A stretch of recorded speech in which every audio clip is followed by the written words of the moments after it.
This is a story about how Frankenstein got me a new server, but it's also about some other stuff. Have you ever read a business book? I mean a hardcore, in-your-face business book. They're awful. In fairness, I guess they're supposed to be. I once fell asleep reading one and had nightmares about being stuck in a business class. Enough about my nightmares that never happened, and on to my nightmares that did.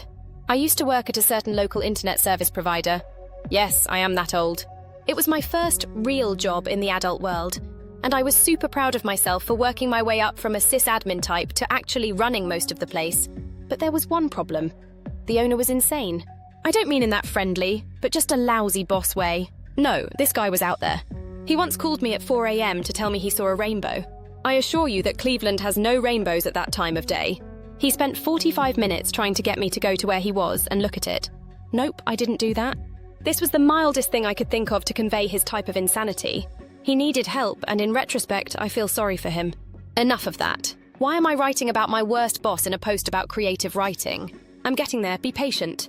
Aside from being off the rails abnormal, this boss fancied himself to be a real business guy. He had no business background at all and was a journalism major. He liked to get up in front of the whole company and explain how the business and the internet worked. He knew how neither worked. Those were hellish meetings.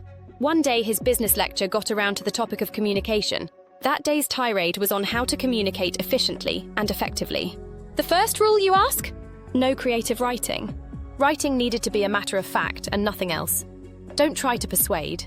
I went home that night and cracked open my nightmare business book, and sure enough, it agreed, no creative or persuasive writing. I'm one of those annoying people who do not like to be told I can't do something without some basis in reality. Why is that a rule? Who made that rule? I got no answers. Time to experiment. I'll spare you the gory details, but in the mid-90s, there wasn't any sort of notion of virtualization. Not really. It was more like dropping a website in a directory, locking it down as well as possible, and hoping for the best. That was one of the businesses this company was in. Buy one server, load it up until it was on fire, literally in one case, and then keep selling. It was called oversubscribing, which they also did on the internet lines they sold. Anyway, one day, monitoring went crazy on our old gold server that ran more websites than I care to remember. It was dying, and I mean it was dying badly. I ran to the server room. I grabbed a bunch of even older machines and salvaged what I could from them. A memory card from Methuselah, a hard drive from an even older machine. It was a hodgepodge that would not stick together for long. This thing was dying, and life support was a last feeble effort. Let's rewind 6 months. I had written several emails with nothing but facts, figures, and problem statements, a mix of root causes topped with resolutions and budgetary numbers for a new server.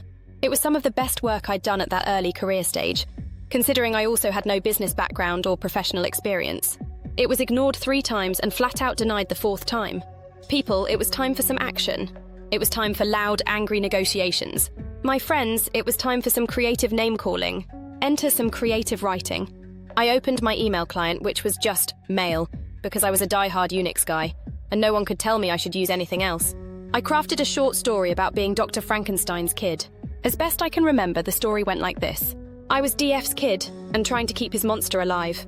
The twist, of course, was that DF would not provide me with the proper equipment. Instead of a pair of coiled lightning conductors, I had to use Benjamin Franklin's kite. Instead of electric coils to feed the current to the monster, I had to use 200-year-old knitting needles. It went on like that for probably 5 paragraphs. My conclusion was solid literary gold.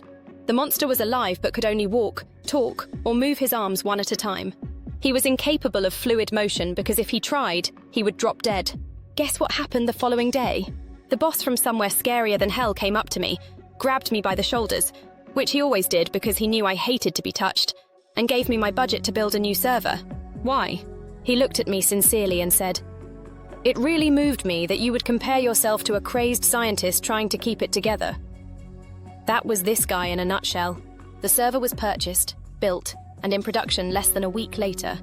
The old server died shortly after. The catastrophe was averted all because of creative writing and shocking the apathy out of Dr. Frankenstein. I often get asked how I survived so many years with so many awful bosses and some genuinely dreadful clients. It all boils down to this. Be different, be creative, and not be afraid to shock these business people. They hear the same things day after day, so when they hear something genuinely different, they will eventually listen. There is one element I've added to that spiel after so many years of giving it. You also need to be right, or at least be able to back up your creative writing. Frankenstein is one of my favorite books, and its lessons have served me well over the years.